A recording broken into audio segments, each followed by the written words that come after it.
Jim Jones was born on May 13th, 1931, to James and Lynetta Jones. In his early years, his family was struck by severe poverty due to the Great Depression in America. His family was in the constant move for food and shelter, and they eventually settled in Lynn, Indiana. There, Jones throughout his life went to the church and got to make friends, displaying an altruistic personality by saving stray pets and fending off bullies. During his academic years, he was an avid reader of Adolf Hitler and Karl Marx, becoming ingrained with a radical mindset.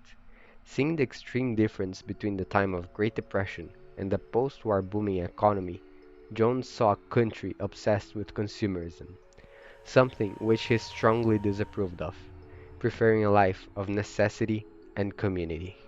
Obsessed with this, he found an effective method to spread his ideas. He would infiltrate religion.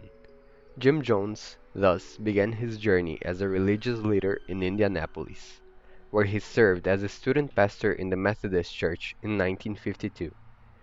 However, his dissatisfaction with prevalent segregation in mainstream churches motivated him to establish his own congregation. Founded by Jim Jones in 1956, the People's Temple of the Disciples of Christ, or commonly known as People's Temple, was an American modern religious group that combined Christianity with communism to create a new religion that emphasized racial equality. Jones' preachings of racial desegregation and openness to any ethnic group was one of the reasons why the group gained a massive following.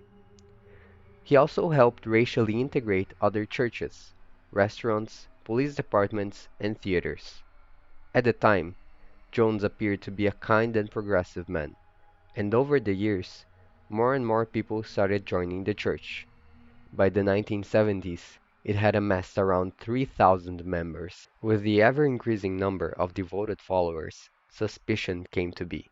What seemed as an originally normal modern religious group unexpectedly took a dark turn. Questionable practices of the group began to surface, and the media started investigating. Rumors were spreading about Jones' strict leadership style and dubious relationships with some of the temple's members. Former members of the church even accused Jones of forcing them to sell their houses and belongings to raise money for the group.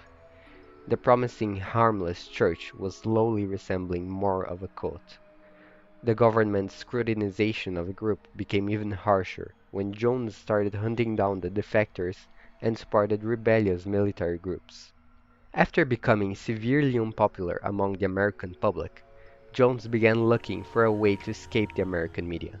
He decided to re-establish his church in another country. He took over 900 of his devoted followers and relocated his religion to a Guyana-based settlement, which became popularly known as Jonestown. Jones would portray Jonestown as a utopia, or a socialist paradise, away from all the pressures of the American media.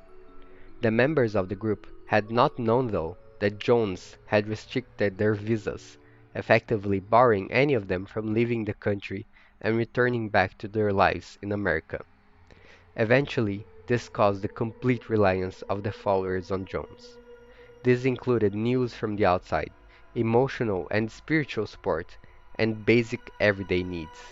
This allowed him to become their only source of knowledge in their completely isolated society. The members, including Jones, lived in small communal houses made by the leaves of palms. Children would be left in communal care and their parents would only get to see them briefly at night. The area around Jonestown was patrolled by armed guards, and if someone was caught trying to escape, they would be injected with various drugs, mainly depressants, as a part of an extensive care unit. However, in 1978, U.S. Congressman Leo Ryan began to look into Jonestown when reports and allegations of abuse on its members came to light. Together with a group of around 20 people that included news reporters and photographers, Leo Ryan flew to Guyana. After arriving at Jonestown, Leo Ryan and his crew were received with entertainment and dinner. Everything seemed normal until one of the reporters received a note. A man had given the reporter a piece of paper asking for help. Members of the temple began to become aware of the situation, and suddenly a commotion grew. More and more people wanted to leave Jonestown, and Congressman Ryan arranged planes for the retrieval of these people. Around 20 people were scheduled to leave when suddenly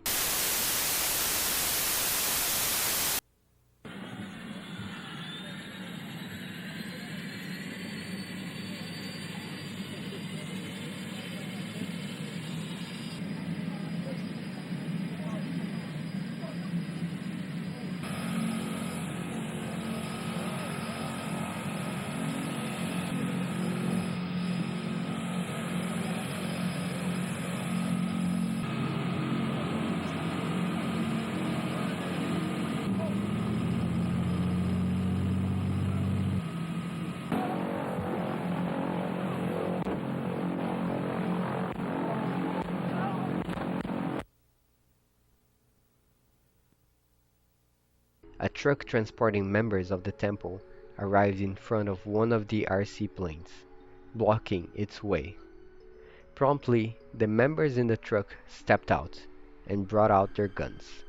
Armed with shotguns, handguns, and rifles, they initiated their fire. Ultimately, two reporters, a temple defector, and Congressman Leo Ryan were killed. The night after the murder, a much more macabre incident came to be. 918 people died that day, 304 of them being under the age of 18. The cult leader, Jim Jones, of the Jonestown commune in Guyana, had distributed cyanide-laced fruit drink. A murder-suicide followed. It was first given to the babies and children, and after, it was drunk by the adults. The entire ordeal was recorded by Jim Jones, from the moments the members took the drink until their passing. This tape is now dubbed as the Death Tape. Been kept locked up by the temple leaders to make it difficult for anyone to leave the country along the premises. Jewelry, social security checks. A trunk was filled with performed today on the body of the founder of the People's Temple, Jim Jones. His sons were simply going to sleep. Some had pillows beneath their heads. Some died alone, separated by families until the end. Babies were fed the lethal potion with it's believed each lived about 5 minutes after swallowing a mixture of cyanide and a flavor. Custody by the Guyana police. Another arrest was made today of a member of the People's Temple, the man identified only as Tim Carter, the specific charges not immediately announced. When Guyanese troops reached Jonestown the following morning, they discovered a horror scene. They saw the compound littered with bodies, piled up around vats of poison-laced cordial, plastic cups, and syringe casings. A small number of survivors who had hidden during the poisoning emerged, and an elderly woman who slept through the situation woke up, only to discover that everyone was dead. In the end, Jim Jones died of a gunshot wound.